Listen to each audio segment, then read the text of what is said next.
Heureux de vous retrouver pour Parole de vie. Aujourd'hui encore, la parole de Dieu prend vie et a un message pour nous. Et j'espère que vous avez une Bible avec vous.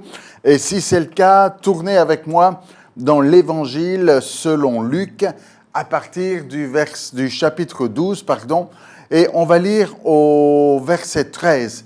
Mais juste avant, ça vaut la peine de mettre en contexte parce que juste avant cette histoire-là, on est là avec des hommes religieux qui posent des questions à Jésus, et quand même une question importante, puisqu'il s'agit du blasphème contre le Saint-Esprit. Je suis sûr que c'est un sujet qui vous a beaucoup perturbé ou questionné. Vous dites, c'est quoi cette affaire? Celui qui parlera mal contre le Fils de l'homme, il lui sera pardonné, mais à celui qui blasphémera contre le Saint-Esprit, il ne sera pas pardonné. Donc vous comprenez qu'on est dans un temps ici intense où Jésus explique des choses importantes, des choses profondes. Tout le monde est attentif, j'allais dire, on entend les mouches voler, tout le monde est attentif, tout le monde écoute, tout le monde veut savoir, mais de quoi Jésus est en train de parler? Je veux en savoir plus sur ce qu'il est en train de dire, de quoi il parle ici. Il y a les hommes religieux qui se disent, est-ce qu'il est en train de parler de nous? De qui parle-t-il? Est-ce que moi j'ai blasphémé? Est-ce que lui a blasphémé? Vous comprenez qu'on est là dans un temps vraiment de grande profondeur théologique, et tout le monde est intéressé par ce qui est en train de se dire.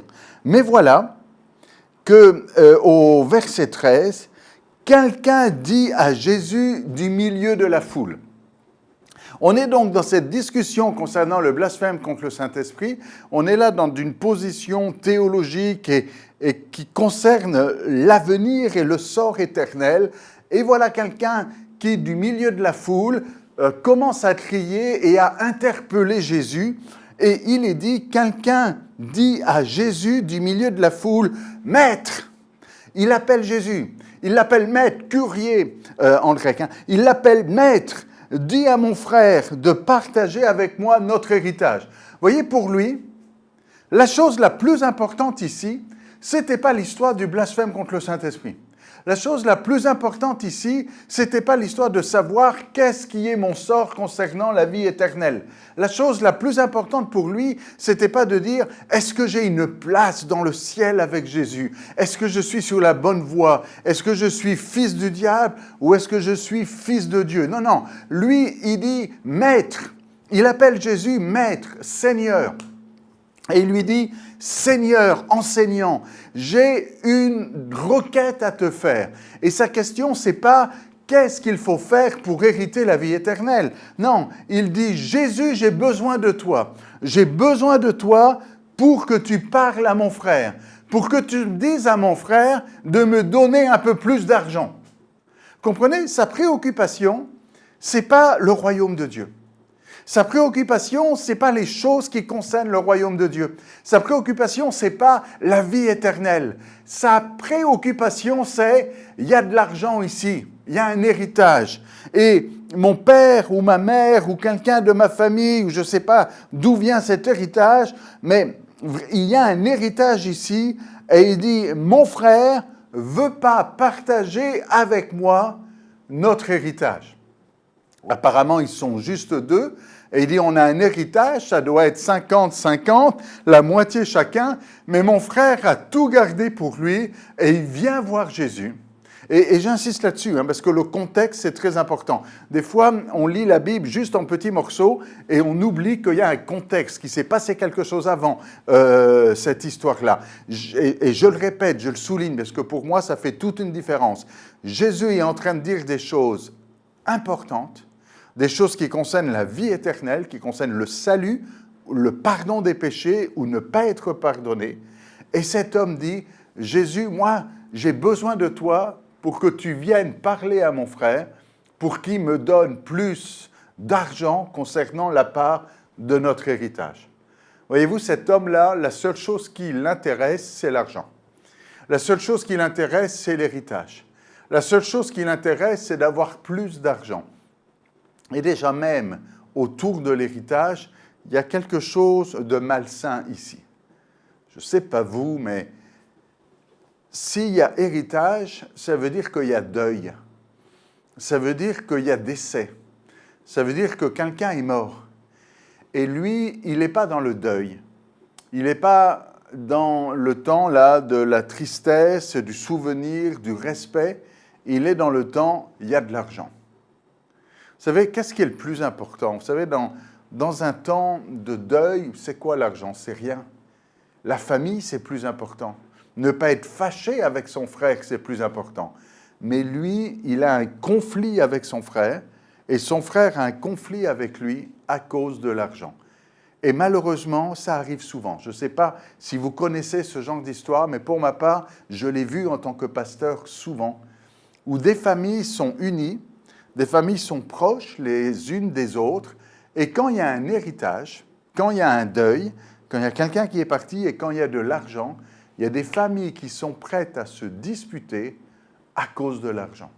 Des familles qui sont prêtes à oublier que c'est mon frère, oublier que c'est ma sœur, que c'est mon oncle, que c'est ma tante, oublier ces choses-là en disant ce n'est pas la famille qui est importante ici, c'est l'argent. Et l'argent devient plus important que la famille. Ce frère aurait dû être avec son frère en disant on va ensemble, eh bien, nous souvenir de celui qui est parti. On va ensemble nous soutenir pour passer au travers de ce moment difficile qu'est la séparation et qu'est le deuil. Non, ils se disputent, ils sont en conflit et ils n'arrivent pas à régler ce conflit. Ils n'arrivent pas à trouver un terrain d'entente. Alors cet homme, lui, il s'est dit, il n'y a qu'une seule façon de régler ça. Je sais, et c'est certainement ce que s'est dit cet homme, je sais que Jésus, lui, eh bien, mon frère va l'écouter. Si c'est Jésus qui lui dit, il faut que tu sois plus équitable, si c'est Jésus qui lui dit, il faut que tu donnes l'argent à ton frère, il va l'écouter. Donc, il vient voir Jésus, non pas parce que lui, il a besoin d'entendre ce que Jésus a à lui dire, il vient voir Jésus pour que Jésus aille parler à son frère afin qu'il reçoive plus d'argent. Est-ce que vous êtes dans ce mode-là aujourd'hui? Est-ce que c'est l'argent qui compte?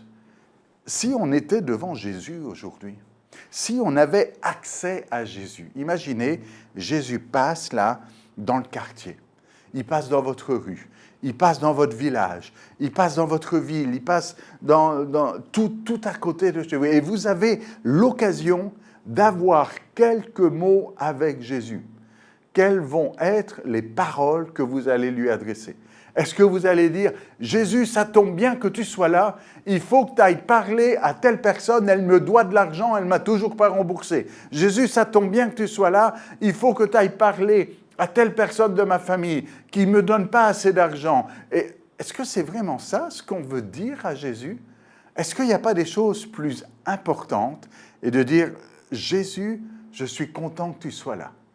À quel autre irions-nous qu'à toi, dit l'apôtre Pierre? C'est toi qui as les paroles de la vie éternelle.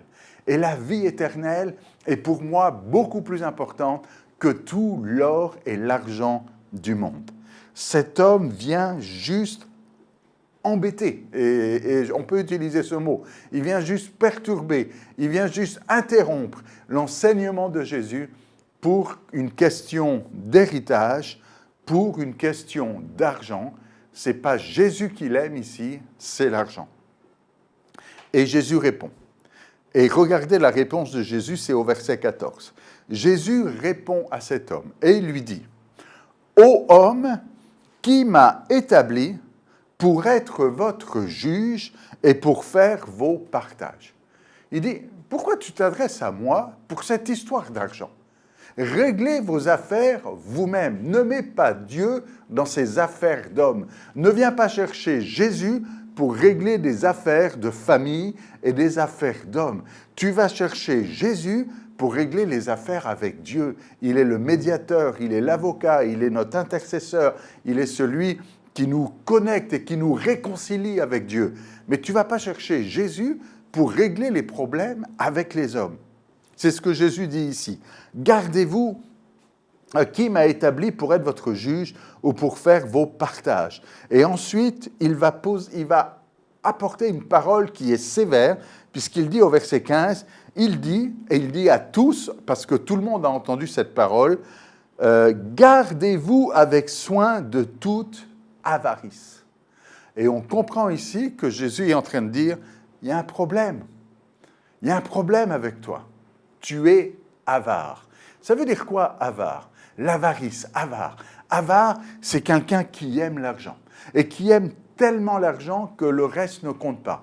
L'argent, c'est le plus important pour lui. Il ne veut pas dépenser, il ne veut pas donner, il veut plus encore. Et même s'il a beaucoup d'argent, il en veut plus encore. Vous savez, on peut être riche, très très riche et avare. Avare, c'est pas parce que quelqu'un est très riche qu'il va être généreux. Mais notez bien aussi qu'on peut être pauvre, on peut avoir juste un tout petit peu et être avare. Et avoir juste, même si on n'a pas grand-chose, on veut plus, on veut de l'argent. Et le peu qu'on a, ça devient le trésor de notre vie. Et Jésus dit, gardez-vous avec soin de toute avarice. Car la vie d'un homme ne dépend pas de ses biens, fût-il dans l'abondance. Et on comprend que quand Jésus dit « car la vie d'un homme », il ne fait pas juste référence ici à la vie sur la terre. Il fait référence aussi à la vie éternelle.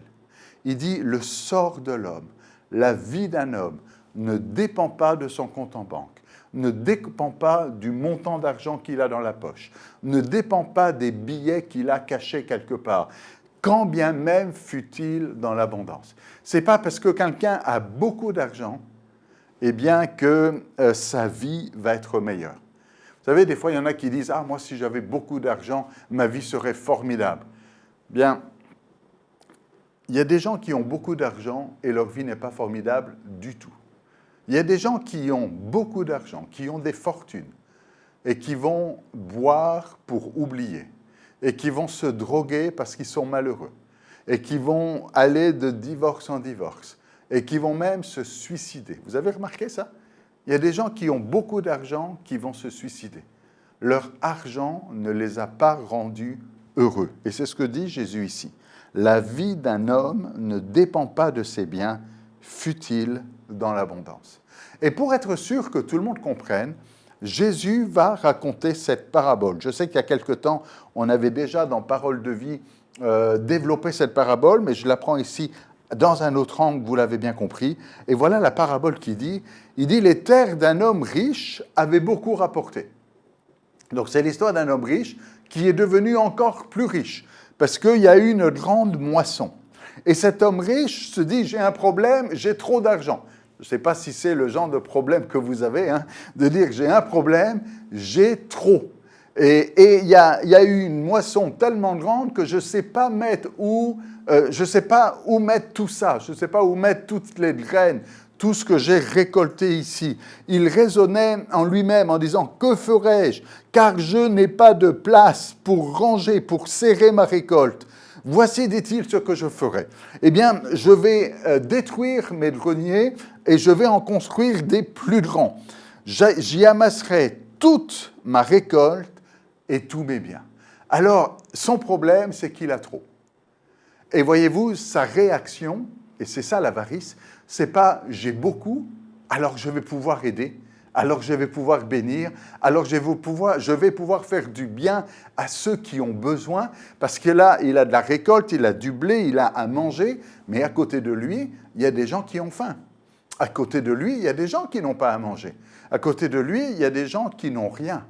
Mais lui, il dit, moi, mon problème, c'est que j'ai beaucoup, et sa solution, c'est de dire, je vais investir pour garder tout ce que j'ai et avoir plus de place pour tout garder pour moi. Et le problème, il est là. Et ça a vraiment été introduit avec cette phrase de Jésus, « Gardez-vous de l'avarice ». Parce que c'est ce qui se passe avec cet homme.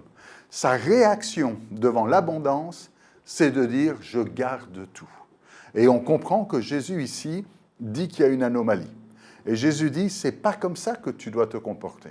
Si tu as de l'abondance, si tu as été béni avec une grande récolte, si tes affaires marchent bien, si pour une raison ou une autre, il y a de l'argent qui est rentré et puis tu as plus que ce que tu avais même pensé, imaginé, cet homme, il ne s'attendait pas à avoir une aussi grande récolte, eh bien, ne sois pas comme cet homme dans l'avarice en disant « comment je vais faire pour tout garder ?»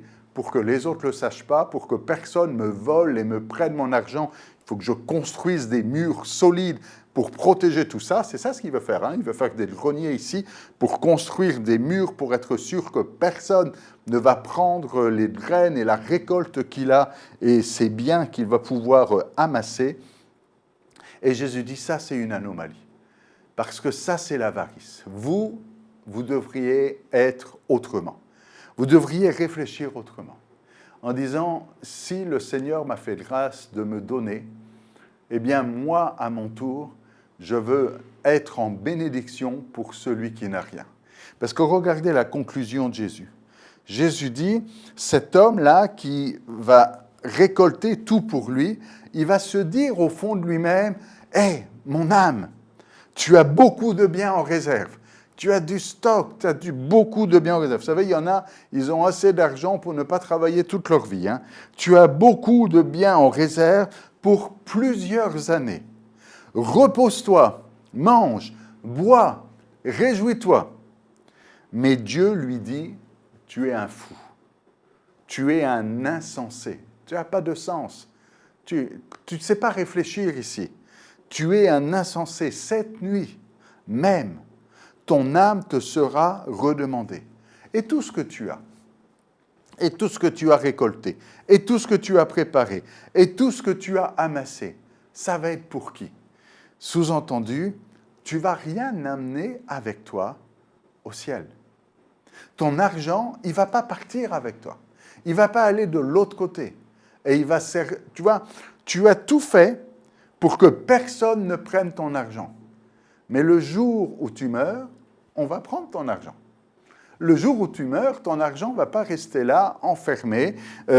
Ta récolte et tes biens ne vont pas rester enfermés dans ces greniers, mais il va y avoir des héritiers, il va y avoir la communauté. Je ne sais pas le cas de la situation familiale de cet homme, mais en tout cas, ça va être partagé avec ceux qui restent.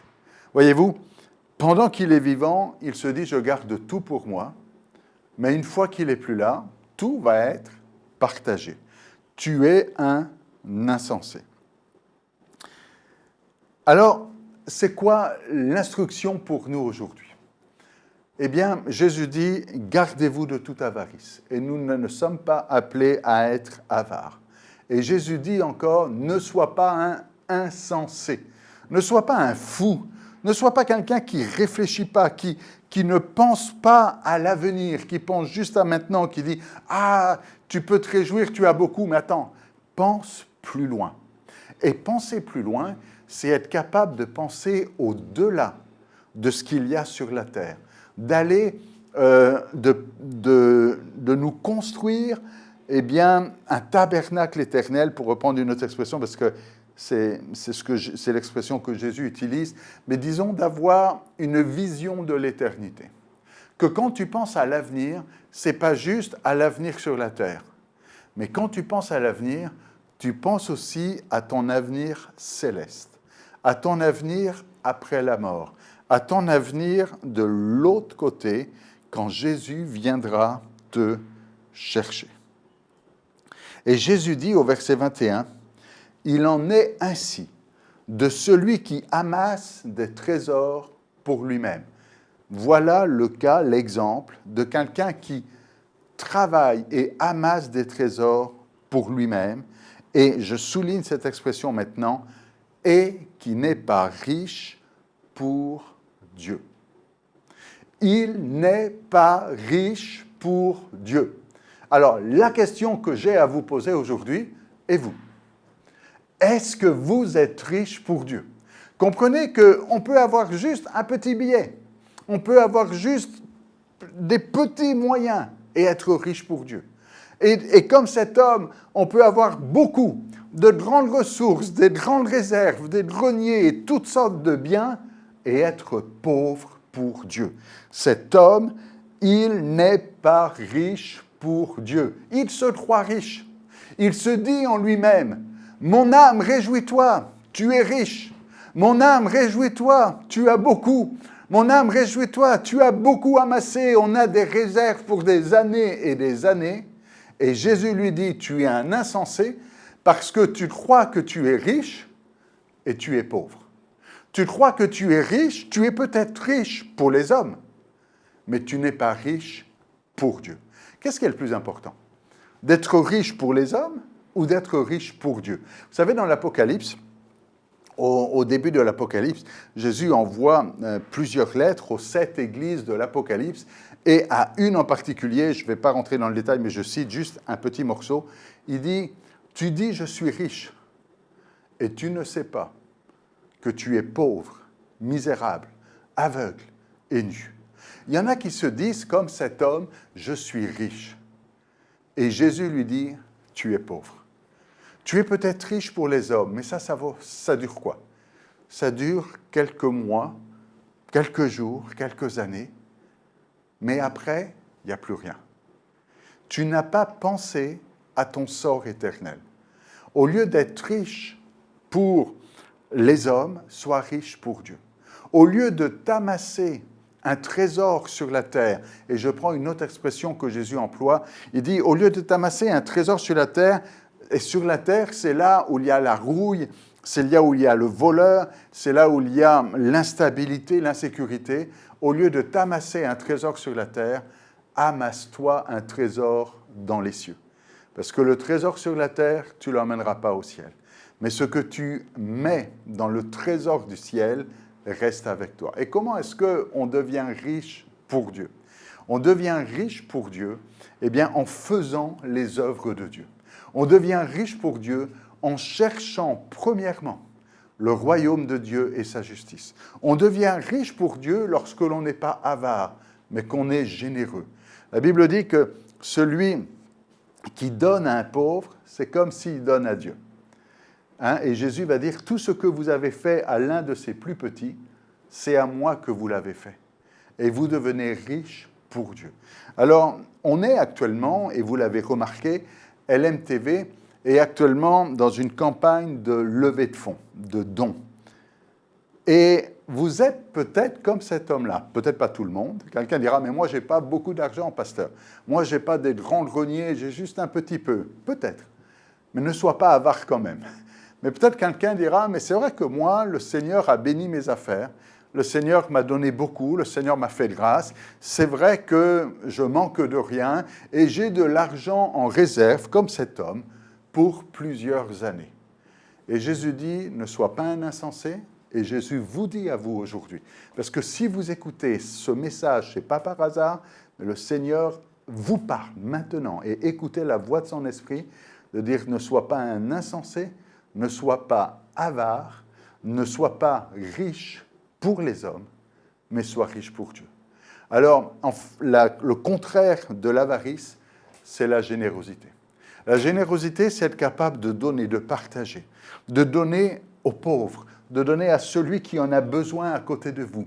Et il faut faire ces gestes d'aumône et de générosité, de donner à votre assemblée et soyez fidèles dans vos dîmes et dans vos offrandes, de donner, eh bien, pour des projets, il y a peut-être des projets de construction dans votre église, et c'est bien de le faire, mais de donner aussi pour LMTV. Pourquoi? LMTV est là pour éclairer les ténèbres. LMTV est là pour apporter la bonne nouvelle partout.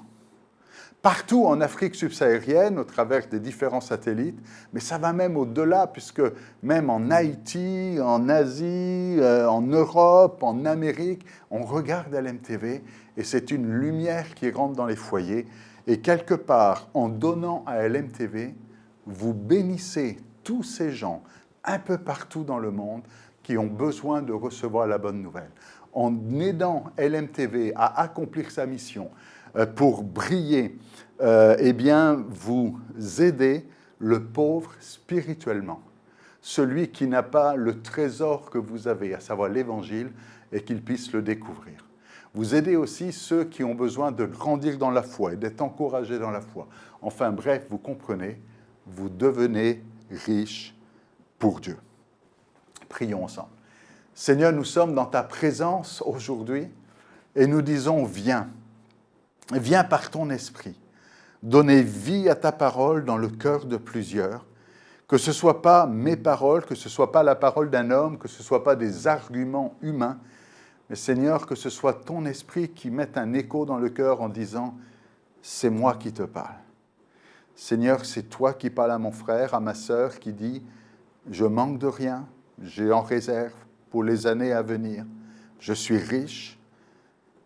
Seigneur, je prie que personne ne soit riche pour les hommes et pauvre pour Dieu, mais que chacun ici puisse dire, je ne veux pas être avare, mais je veux être généreux. Et je veux être riche pour Dieu. Et pouvoir un jour entendre le Seigneur me dire, c'est bien, bon et fidèle serviteur. Merci pour l'esprit qui convainc, qui pousse, qui conduit et qui agit maintenant dans tous les foyers où ce message est reçu pour la gloire de ton nom. Amen. Alors vous savez comment ça fonctionne, les bandeaux sont là, n'attendez pas.